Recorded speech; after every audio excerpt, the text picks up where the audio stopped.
Fala sério. Depois que a gente conhece a jornalista Thalita Rebouças, a gente entende por que ela se autodefine a escritora mais animada do Brasil.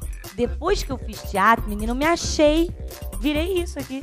Thalita Rebouças, uma fazedora de livros, se diverte escrevendo sobre temas delicados que tanto afligem pais e adolescentes. Seus livros tratam de uma forma bem-humorada as ansiedades, as expectativas, medos e alegrias, tanto de pais quanto de filhos. E tem gente que quando eu vou dar palestra nas escolas, os meninos falam, pô, faz um livro menos rosinha aí. Autora da série Fala Sério, com mais de 500 mil exemplares vendidos no Brasil e em Portugal, e de vários outros sucessos, como Tudo por um Popstar, Tudo por um Feriado, Tudo por um Namorado, Traição entre Amigas e Uma Fada Veio Nos Visitar. Thalita se prepara para uma nova estreia. Menina, eu vou escrever. Ano que vem. Vai ser Fala Sério, Filha, A Vingança dos Pais. E agora eu era super tímida. Isso aqui, pra mim, era uma coisa impossível. Hoje, no Sempre um Papo, as descobertas e aventuras de um pai de primeira viagem. Com vocês, mais um sucesso de Thalita Rebouças.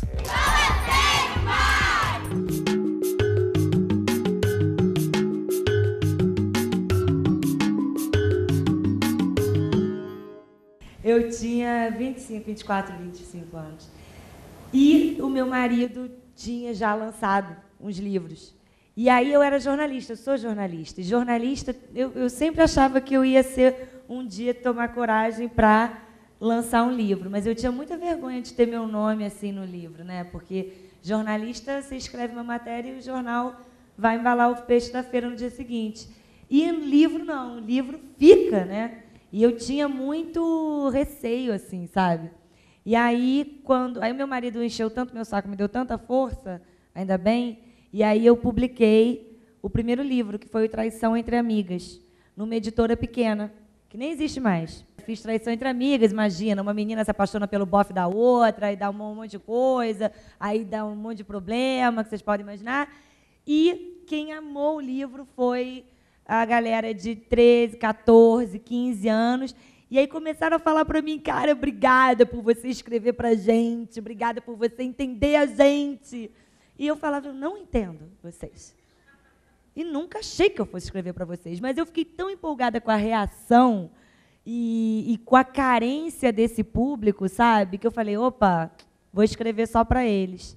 E aí eu escrevi o Tudo por um Popstar, que foi no final de 2003. Então, foi aí que tudo começou, na verdade. Na verdade, eu nunca achei que adolescente gostasse de série. Eu escrevi o Tudo por um Popstar e ia ficar no Tudo por um Popstar. Aí, tanto que depois eu escrevi o Fala Sério Mãe, que por mim ia ficar no Fala Sério Mãe. Só que aí, todo mundo falava, cara, por favor, escreve tudo por alguma coisa, escreve Fala Sério alguma coisa. E aí, nessa, eu fui indo, né? Eu gostava de escrever aquilo, e as meninas e os meninos gostavam de ler. E aí o Fala Sério realmente tomou proporções que eu jamais imaginei, né? Eu acabei de publicar todos lá em Portugal, já estão indo para a 2ª edição, sendo adotados nas escolas. E por causa dele já passei de 600 mil exemplares aqui no Brasil. Então por causa dos Fala Sério que eu fui parar na Globo. Então é muito doido o que Fala Sério deu para mim.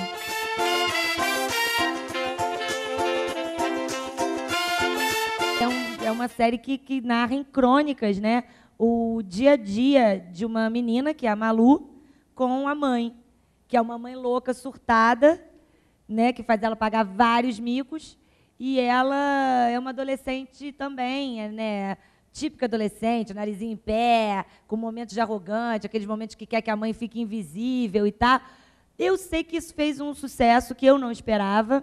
E aí rolou, aí eles pediram, faz Fala Sério Professor. Aí eu fiz Fala Sério Professor. Faz Fala Sério Amor, para falar dos namorados da Malu. Aí eu fiz Fala Sério Amor. Aí eu falava, agora chega, não tem mais Fala Sério. Aí me pediram com tanto carinho, aí faz Fala Sério Amiga. Aí eu fiz Fala Sério Amiga. Aí, não podia não ter o Fala Sério Pai, né? Fiz Fala Sério Pai. Aí em Ribeirão Preto eu fui, aí uma menina falou assim, faz Fala Sério Cachorrinho. Ai, porque eu adoro cachorrinho e tal. Então, assim, se depender do público, eu acho que eu nunca, todo mundo, a coisa que eu mais recebo por dia é fala sério irmão, fala sério irmã, fala sério dinda, fala sério dentista, fala sério médico, fala sério, enfim. Então, é muito bom. Que bom, continuem gostando. Se não leram ainda, leiam, tá? E se não gostarem, não tem problema, empresta.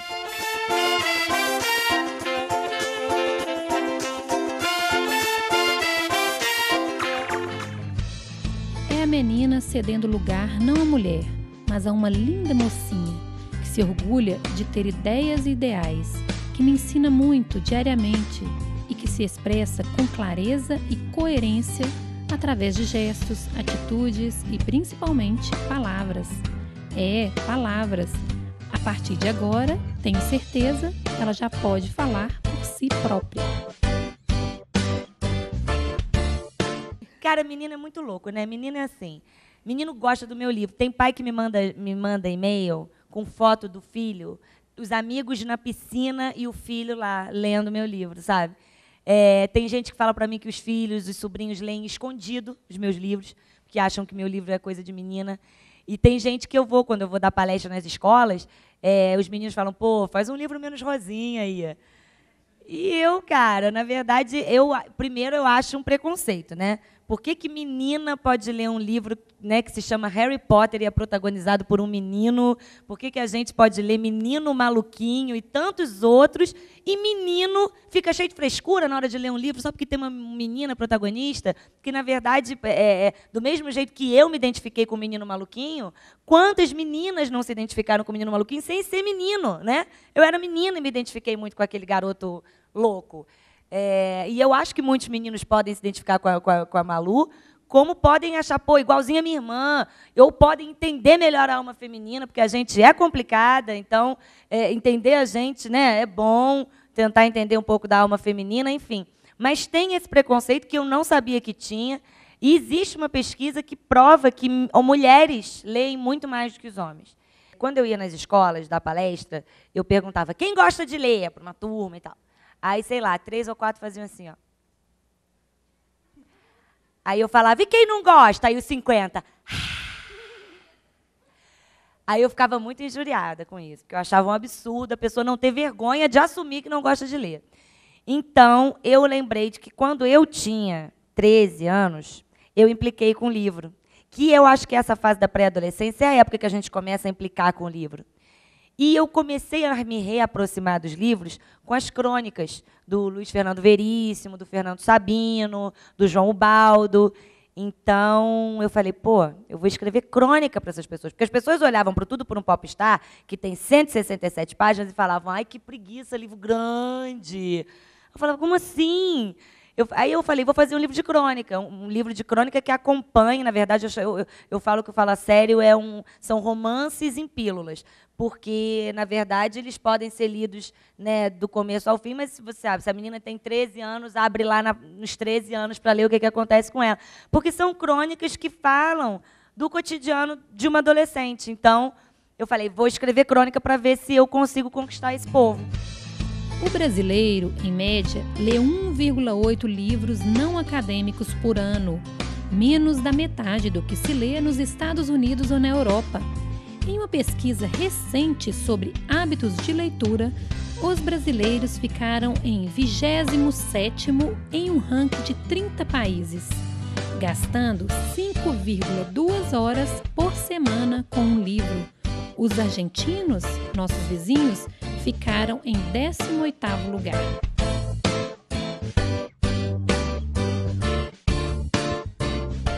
Na hora que eu escrevo, na hora que eu estou na frente do computador, eu viro uma menina de 14 anos, sabe? Eu não fico me recriminando, eu não fico pensando, ai, será que esses adolescentes vão gostar disso? Ai, será que eles não vão gostar? Ai, será que eles... Será que eles vão achar que eu sou uma adulta ridícula querendo ser adolescente? Será que... Sabe, eu não fico pensando nisso, eu fico pensando que eu sou uma menina que estou ali escrevendo o que eu gostaria de ter lido quando eu tinha 14 anos. Então, é por aí, não tem nenhum tipo de pesquisa formal, as pessoas perguntam se eu sou psicóloga. Não sou, gente. Sou jornalista, metida, sabe? Não tenho nenhuma pretensão de entender a mente dos adolescentes. Não sei nem como os adolescentes gostam de mim. Acho ótimo, continuo gostando, tá, gente? Mas eu realmente nunca achei. Foi a minha surpresa quando eu lancei o Traição Entre Amigas. Como é que eles falavam para mim que eu entendia eles. É muito natural. Eu sei lá como é que eu entendo eles, sei lá. Eu vou nas escolas e sempre perguntam para mim: você gostava de estudar porque acham que eu tenho esse jeito louco e que eu era mó louca na escola? E eu amava estudar. E aí é muito engraçado ver a cara de decepção. Eu acho que as pessoas esperam de mim uma má aluna. Eu era ótima aluna, ficava super chateada quando eu tirava, tipo, 8, assim, sabe? Para mim, eu tinha que tirar 9, 10, 8,5. Chorava quando eu tirava 7, era ridícula. E gostava muito de estudar. Às vezes estava chovendo, sabe? Meus pais falavam: não quer ir hoje, não precisa ir hoje. Eu só tá louco, faltar aula, sabe? Eu adorava. E morro de saudade também. Eu lia isso, né? Esse trio incrível, né? O Fernando Sabino, João Baldo Ribeiro e Luiz Fernando Veríssimo. E eu lia um livro que foi o responsável por me fazer querer escrever, que eu li quando eu tinha 14 anos, foi o Marcelo Rubens Paiva, Feliz Ano Velho, que é um livro incrível e que eu falei: nossa, como ele escreve, parece que ele está conversando comigo. Feliz Ano Velho é um livro de Marcelo Rubens Paiva que marcou toda uma geração de leitores.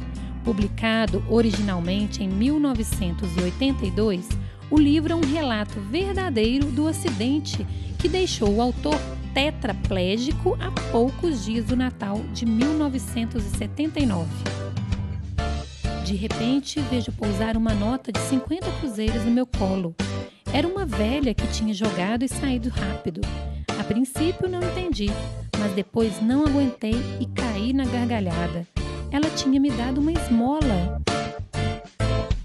Eu acho muito cruel ter que decidir tão novo o que vai fazer da vida, sabe? Eu acho muito cruel. Então, não tenho medo de errar também, sabe? Porque eu errei. Eu fui fazer direito porque a minha família toda achava chiquérrimo ter uma advogada na família, sabe? E aí eu caí no papo, fui ser advogada. E isso que eu quase fiz odontologia, coitada das pessoas. Imagina eu falando desse jeito, gente, com a pessoa de boca aberta, sem poder responder. Eu ia amar, né? Mas a pessoa não ia, e nunca mais ia voltar e eu ia à falência. Mas o meu pai é dentista, então ele queria, era o sonho dele. E depois, minha família toda: é tão bom ter um advogado na família. Aí lá fui eu fazer direito. E odiei fazer direito, odiei. Fiz 2 anos. E aí, como eu sempre gostei de falar e de escrever, eu fui fazer jornalismo e de fazer pergunta. Aí eu fui fazer jornalismo. Então, a dica que eu dou é: sigam o seu coração e não se culpem se vocês errarem, se no meio do caminho for que nem eu. Odiei isso. Troca, porque a gente está aqui para ser feliz. A vida é uma só. Adolescente é uma coisa tão... O adolescente daqui é diferente do adolescente do Rio. E o adolescente do Rio é diferente do de Manaus, é diferente, sabe? E é tão louco isso, eu acho tão chato, né, essa coisa. As pessoas taxam essa literatura infanto-juvenil. Por isso que eu falo, eu tenho leitor de 9, leitor de 18, leitor de 18 que é mais maduro, leitor de 15 que é mais maduro que a de 18. Cara, ser pai de adolescente não é mole não, viu? Olha, eu vou dizer para você, o que tem de... Olha, o primeiro que eu morro de pena, assim, tem pai que fala para mim que vira motorista. Depois de uma idade, não é pai mais, é motorista. Leva na escola, pega na escola e não pode pegar na porta da escola porque é mico, tem que esperar um pouco depois, leva na festa, pega na festa, leva para o shopping, pega no shopping, não é assim, gente? Pois é. Aí eu acho isso uma lástima. Oi? Pro bate-papo da Thalita, mas, eu sou gente boa, né, pai?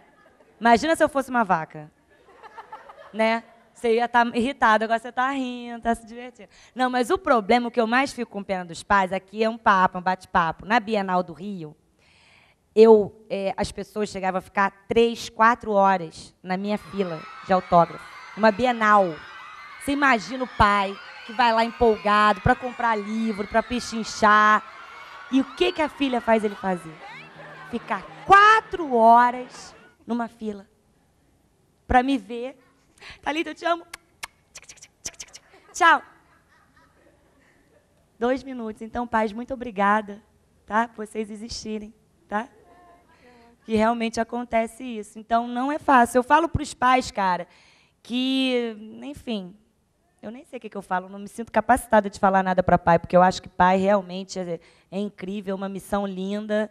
Eu gostaria de pedir para você falar um pouquinho do ler é bacana. Porque é o seguinte, eu ia nas escolas e falava: quem gosta de ler? Ninguém gostava. Quem não gosta? E aí a primeira coisa: por que você não gosta de ler? Ler é chato. E aí eu ficava muito irritada. E o Ler é Bacana surgiu como uma resposta ao ler é chato. Ler não é chato, ler é bacana. E aí, quando não é... E aí, quando eu resolvi abraçar essa frase, ler é bacana, eu comecei a fazer camisas, ler é bacana, para ir para Bienal e feiras de livro. Aí todo mundo amava e começaram a falar, onde é que eu compro essas camisas? Você vende essas camisas? E eu não queria virar vendedora de camisa, e aí eu criei o broche, ler é bacana. E até hoje, desde 2004 para cá, são 5 anos, eu já distribuí mais de 20 mil broches por todos os eventos que eu vou pelo Brasil. E tive a honra de ter adesões muito bacanas à minha campanha, o Luiz Fernando Veríssimo, o João Ubaldo, que são meus ídolos, o Ziraldo, Pedro Bandeira, a Meg Cabot botou meu bottom, eu expliquei para ela o que era ler é bacana, ela achou o máximo. Tanto o Hubert do Caceta, o Luciano Huck, o Serginho Groisman. É muito bacana, porque eu acho que adolescente é muito do exemplo, né? Então, eles estão vendo aquelas pessoas que eles gostam, vendo com aquele broche e ficam amarradões para ler. E, pô, se está todo mundo falando que ler é bom assim, eu tenho que ler também, né? Então, na verdade, foi uma campanha de incentivo à leitura que eu sempre quis que adolescente entendesse o prazer de ler um livro, de poder levar o livro para qualquer lugar, sabe? E muita gente fala para mim, poxa, com tanta gente, né, internet, videogame, televisão, imagina se eles vão querer ler. E a prova viva, eu acho que eu sou a prova viva, eu e a Meg Cabot, o Crepúsculo e tantos outros que escrevem, que estão aí escrevendo, que adolescente lê, sim, cada vez mais. Eu comecei escrevendo 10 anos atrás e a maioria das pessoas realmente implicava com livros. Então, viva Harry Potter, que gerou nos adolescentes e nos pré-adolescentes o hábito da leitura. E a partir do Harry Potter, e a partir dos meus livros, e a partir de outros livros, os adolescentes começam a se familiarizar com o livro e falar, né, que isso é bom? Deixa eu ler aqui um Jorge Amado, deixa eu ler aqui um Shakespeare, deixa eu ler aqui um Dostoiévski, sabe? Daqui a pouco está lendo e vira um leitor. Então, na verdade, o que eu quero com a minha campanha e com os meus livros é aproximar os jovens dos livros e fazer com que eles vejam que é bacana e, a partir daquilo, eles partam para outros voos, para os livros adultos e tal. Mas o meu sonho é esse, é ser a porta de entrada do mundo da literatura para essas cabecinhas novas. Eu quero falar uma coisa muito importante para todo mundo, que é adolescente ou não, para acreditar nos sonhos de vocês, sabe? Quando eu comecei a escrever, quando eu larguei a faculdade de Direito, aí fui para jornalismo, estava ganhando bem, estava num trabalho bacana, eu resolvi largar tudo quando o Traição Entre Amigas começou a vender. E eu falei, cara, eu vou largar tudo, porque esse é meu sonho de criança, porque eu tenho vontade de ser escritora desde que eu tenho 10 anos de idade. Então, quando eu vi que aquele sonho tinha uma possibilidade pequena, porém real, de dar certo, eu resolvi correr atrás desse sonho. E eu lembro que eu falei para minha família, eu reuni eles na sala falando, olha, eu vou pedir demissão amanhã, porque eu vou correr atrás do meu sonho. E lembro deles tão queridos comigo, falando, tá maluca, vai morrer de fome, ninguém lê nesse país, sua louca! Os obstáculos acontecem onde a gente menos imagina. Hoje, claro, eles são super orgulhosos, mas eles realmente, hoje é claro que eu entendo, eles ficaram preocupados, é uma profissão mega instável, mas eu corri atrás, eu acreditei, e hoje eu estou aqui e quero muito mais e conseguir tanta coisa que eu jamais achei que eu fosse conseguir por causa dos meus livros, por causa da minha escrita. Então, por mais que falem para vocês, você é louco, isso não vai dar certo, você imagina. Se vocês acreditarem em vocês, não desistam. É tudo que eu tenho para dizer para vocês, tá?